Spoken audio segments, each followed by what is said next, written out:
আমার প্রিয়তমা স্ত্রী, যে কিনা ইহকাল এবং পরকাল দুই কালেরই সাথী। আমার জন্মদারিণী মা, যে কিনা জন্ম দিয়ে এই পৃথিবীর মুখ আমাকে দেখিয়েছে, এই পৃথিবীতে আমি আসছি।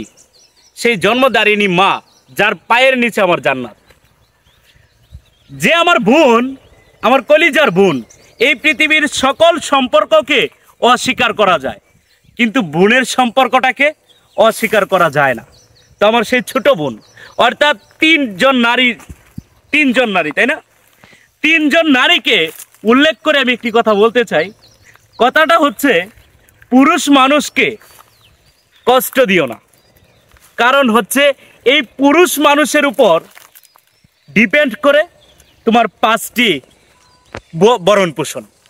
তোমার বেঁচে থাকাটা, তোমার ভালো থাকাটা, তোমার সুস্থতা অসুস্থতা, তোমার খারাপ লাগার মুহূর্ত, ভালো লাগার মুহূর্ত, সার্বিকভাবেই যে তোমাকে সাপোর্ট দিয়ে থাকে সেটা হচ্ছে পুরুষ মানুষ। আর পুরুষ মানুষকে অবশ্যই মেন্টালি রিল্যাক্সড রাখবে, তাকে আপসেট নয়। যদি তুমি তোমার সেই মানুষটাকে, সেই ভালো থাকার কারখানাটাকে, পুরুষটাকে আমি কারখানা বানিয়ে ফেলছি, সেই কারখানাটাকে যদি তুমি আপসেট করে ফেলো, রিল্যাক্সড না রাখো, তাহলে সে তোমাকে খুব একটা বেটার ফিল করাতে পারবে না, খুব একটা তোমাকে ভালো রাখতে পারবে না। অন্তত নিজের ভালো রাখার জন্য হলেও সেই পুরুষ মানুষটাকে ভালো রাখার চেষ্টা করো। সত্যি কথা বলতে কি, একজন পুরুষ মানুষ, সে সারাদিন কাজ করে, সে হয়তোবা চাকরি করে, সে হয়তোবা ব্যবসা করে, সে হয়তোবা কোনো না কোনো কাজ করে। আমি আজকে রোজার দিন রোজা রেখে আমি এখানে একটা ভিডিও বানাতে আসছি। এইটাও কিন্তু আমার একটা কাজ। যাই হোক, আমরা পুরুষ মানুষ যারা সাইড এফেক্টের সাথে জড়িত না, ওরা পুরুষ না, ওরা পুরুষ নামে কলঙ্ক। কারা পুরুষ নামে কলঙ্ক?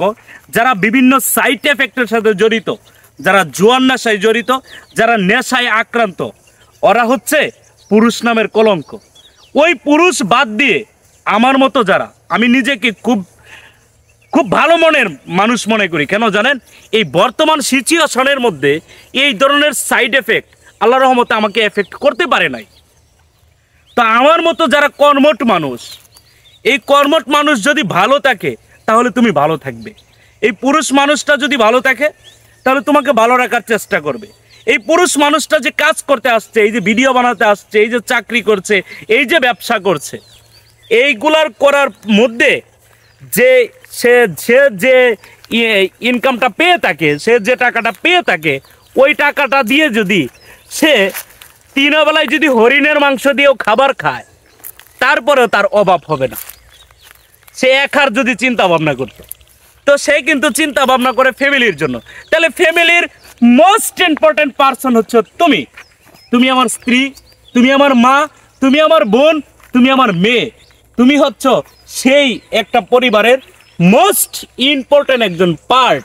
তো সেই একজন পার্ট হিসেবে একটা পুরুষ মানুষকে যদি মেন্টালি সাপোর্ট করতে পারো, মেন্টালিভাবে যদি তাকে প্রিপেয়ার্ড করতে পারো, তাহলে তোমার লাইফস্টাইলটা অবশ্যই সুন্দর হবে। আর তোমাদের সম্পর্কটা জোরালো থেকে আরও জোরালো হবে।